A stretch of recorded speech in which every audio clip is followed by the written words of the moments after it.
আসসালামু আলাইকুম ভিউয়ার্স, আশা করি সবাই ভালো আছেন। তো বছরের প্রথম দিনে বছরের প্রথম দিন শুরুতেই আমি এই যে ফ্রাই প্যানটা বসিয়ে দিয়েছি। এখানে আমি এই যে চুলার আঁচটা বাড়িয়ে দিব, এই যে বাড়িয়ে দিলাম। এখানে আমি এই যে পেঁয়াজ কুচি দিয়ে নিয়েছি আগেই। এখন এটার ভিতরে আমি তেল দিয়ে দিব।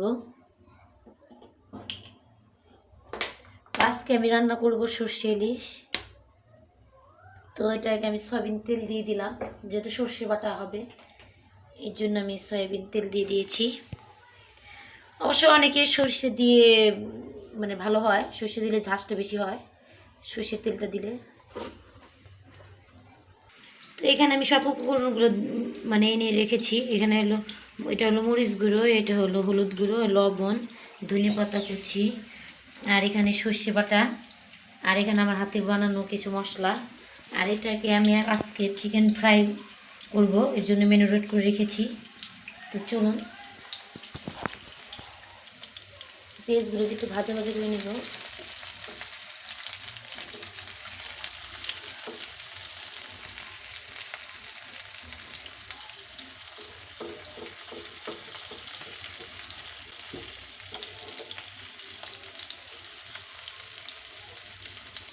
তো এক এক করে আমি সব উপকরণগুলো দিয়ে নেব। যে মরিচগুলো দিচ্ছি, একটু ঝাল ঝাল করব। তারপরে দিয়ে নিচ্ছি হলুদ গুঁড়ো,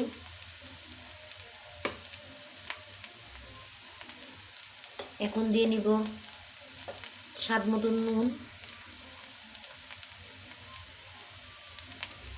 তারপর আজ আমার নিজের হাতে বানানো মশলাটা দিয়ে দিলাম।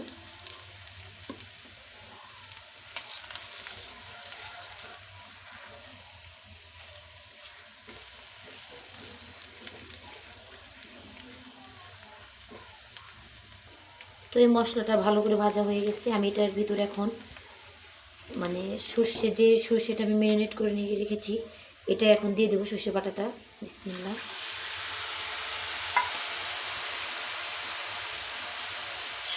অনেক সুন্দর একটা গ্রান বের হয়েছে।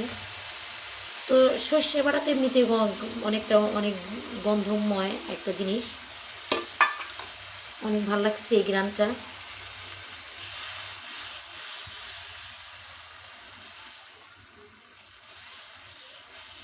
তো এটাকে আমি ভালো করে কষিয়ে নিব। তো এই যেটাকে এখন আমি একটু ভালো করে কষিয়ে নিব। সুন্দর সুস্বাদু একটা গ্রান বের হয়েছে। তবে ইলিশটা দিলে তো আর একটু সুন্দর একটা গ্রান বের হবে। তো এটার ভিতর থেকে যখন এই যে তেলগুলো উঠে আসবে, তখন আমি ইলিশ মাছগুলো দিয়ে দিব। দেখতে থাকুন। অবশ্যই যারা যারা আমার ভিডিওতে দেখেন অবশ্যই লাইক করে দিবেন, আর আর সাবস্ক্রাইব করে আমার পাশে থাকবেন। আমাদের আপনাদের জন্যেই আমার এই ভিডিওগুলো করা।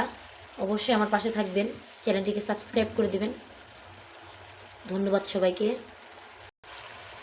তো বিসমিল্লাহ করে আমি এক এক করে মাছগুলো দিয়ে দিব। বিসমিল্লাহ।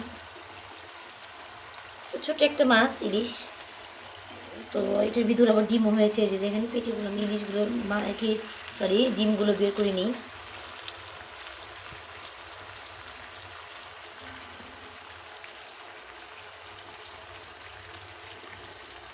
লেঞ্জা টেঞ্জা সহকারে সব দিয়ে দিচ্ছি। তো আমার চ্যানেলটিকে যারা যারা ভালোবেসে থাকেন অবশ্যই লাইক করবেন। আসসালামু আলাইকুম সবাইকে, ভালো থাকবেন, সুস্থ থাকবেন। এগুলো দেখতে অনেকটাই সুন্দর লাগছে, এই যে দেখতে পাচ্ছেন সুন্দর একটা তো এই পাশটায় যে আমার খিচুড়ি রান্না করা ডান।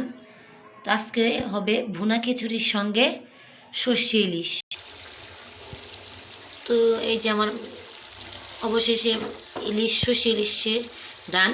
সবাই ভালো থাকবেন। আসসালামু আলাইকুম।